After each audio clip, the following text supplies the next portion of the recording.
ಸರ್ಕಾರದ ಪಂಚ ಗ್ಯಾರಂಟಿ ಯೋಜನೆಗಳಲ್ಲಿ ಹೆಚ್ಚು ಜನಪ್ರಿಯವಾದ ಗೃಹಲಕ್ಷ್ಮಿ ಗೃಹಜ್ಯೋತಿ ಯೋಜನೆಗಳ ಪರಿಷ್ಕರಣೆಗೆ ರಾಜ್ಯ ಸರ್ಕಾರ ಮುಂದಾಗಿದೆ.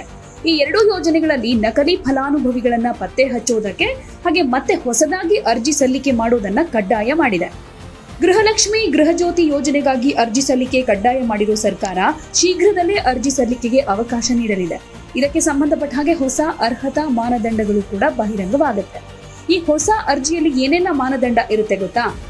ಗೃಹಲಕ್ಷ್ಮಿ ಯೋಜನೆಯ ಫಲಾನುಭವಿಗಳಿಗಾಗಿ ಮಹಿಳಾ ಮತ್ತು ಮಕ್ಕಳ ಕಲ್ಯಾಣ ಇಲಾಖೆ ಹೊಸದಾಗಿ ಅರ್ಜಿ ರೆಡಿ ಮಾಡಿದೆ. ಹೊಸ ಅರ್ಜಿ ಮತ್ತು ಅದರಲ್ಲಿ ಇರೋ ಪ್ರಶ್ನೆಗಳನ್ನ ಸರ್ಕಾರ ಮತ್ತು ಹಣಕಾಸು ಇಲಾಖೆಗೆ ಪ್ರಸ್ತಾವನೆ ಸಲ್ಲಿಸಿದೆ.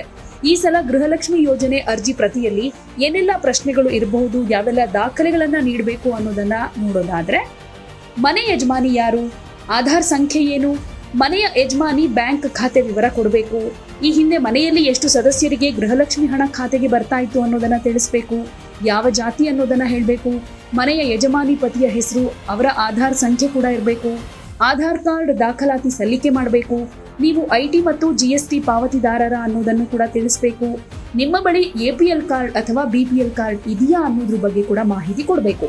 ಗ್ಯಾರಂಟಿ ಯೋಜನೆಗಳ ಹೊಸ ಅರ್ಜಿ ಸಲ್ಲಿಕೆಗೆ ಸರ್ಕಾರ ಶೀಘ್ರದಲ್ಲೇ ಆದೇಶ ಹೊರಡಿಸಲಿದ್ದು, ಬೆಂಗಳೂರು 1, ಕರ್ನಾಟಕ 1, ಗ್ರಾಮ 1 ಮತ್ತು ಆಫ್ಲೈನ್ನಲ್ಲೂ ಅರ್ಜಿ ಸಲ್ಲಿಕೆಗೆ ಅವಕಾಶ ನೀಡೋ ಸಾಧ್ಯತೆ ಇದೆ. ಇನ್ನು ಗೃಹಲಕ್ಷ್ಮಿ ಯೋಜನೆಯಲ್ಲಿ ಮೇಜರ್ ಸರ್ಜರಿಗೆ ಸರ್ಕಾರ ಮುಂದಾಗಿದೆ. ಈಗಾಗಲೇ ರಾಜ್ಯದಲ್ಲಿ 1,30,00,000 ಗೃಹಲಕ್ಷ್ಮಿ ಫಲಾನುಭವಿಗಳಿದ್ದು, ಇನ್ಮುಂದೆ ಗೃಹಲಕ್ಷ್ಮಿ ಹಣಕ್ಕೆ ಬಯೋಮೆಟ್ರಿಕ್ ಕಡ್ಡಾಯವಾಗಿದೆ. ಬೆಂಗಳೂರು 1, ಗ್ರಾಮ 1 ಸೇವಾ ಕೇಂದ್ರ, ಬಾಪೂಜಿ ಸೇವಾ ಕೇಂದ್ರಗಳಲ್ಲಿ ಬಯೋಮೆಟ್ರಿಕ್ ಪ್ರತಿಕ್ರಿಯೆ ನಡೆಯುತ್ತೆ. ಬಯೋಮೆಟ್ರಿಕ್ಗೆ ಆಧಾರ್ ಕಡ್ಡಾಯ, ಜೊತೆಗೆ ಮಹಿಳಾ ಇಲಾಖೆ ಕೊಟ್ಟಿರೋ ID ಕೂಡ ಕಡ್ಡಾಯವಾಗಿರುತ್ತೆ. ಸೊ ಗೃಹಲಕ್ಷ್ಮಿ ಫಲಾನುಭವಿಗಳು ಸೇವಾ ಕೇಂದ್ರಗಳಿಗೆ ಹೋಗಿ ತಮ್ಮ ಹೆಬ್ಬೆಟ್ಟು ಅಥವಾ ಕಣ್ಣುಗಳು ಅಥವಾ ಫೇಸ್ ಸ್ಕ್ಯಾನ್ ಮಾಡಿಸಬೇಕು. ಪರಿಶಿಷ್ಟ ಜಾತಿ ಅಥವಾ ಪಂಗಡಕ್ಕೆ ಸೇರಿದ್ರೆ RD ನಂಬರ್ ಕಡ್ಡಾಯ. ಜಾತಿ ಸರ್ಟಿಫಿಕೇಟ್ ನಲ್ಲಿರೋ RD ನಂಬರ್ ಕೊಟ್ಟು ಸಂಪೂರ್ಣ ಫಾರ್ಮ್ ಫಿಲ್ಅಪ್ ಮಾಡಿದ ಮೇಲಷ್ಟೇ ಗೃಹಲಕ್ಷ್ಮಿ ಹಣ ಬರುತ್ತೆ. ಯಾವುದೇ ಸುದ್ದಿಯ ಅಪ್ಡೇಟ್ ಅನ್ನ ಮಿಸ್ ಮಾಡ್ಕೊಳ್ಬಾರ್ದು ಅಂದ್ರೆ ಈಗ್ಲೇ ಒನ್ ಇಂಡಿಯಾವನ್ನ ಸಬ್ಸ್ಕ್ರೈಬ್ ಮಾಡಿ. ನಿಮಗೆ ಬೇಕಾದ ಭಾಷೆಯಲ್ಲಿ ಎಲ್ಲಾ ಸುದ್ದಿ ತಿಳಿಬೇಕು ಅಂದ್ರೆ ಒನ್ ಇಂಡಿಯಾ ಆಪ್ ಅನ್ನ ಡೌನ್ಲೋಡ್ ಮಾಡ್ಕೊಳ್ಳಿ.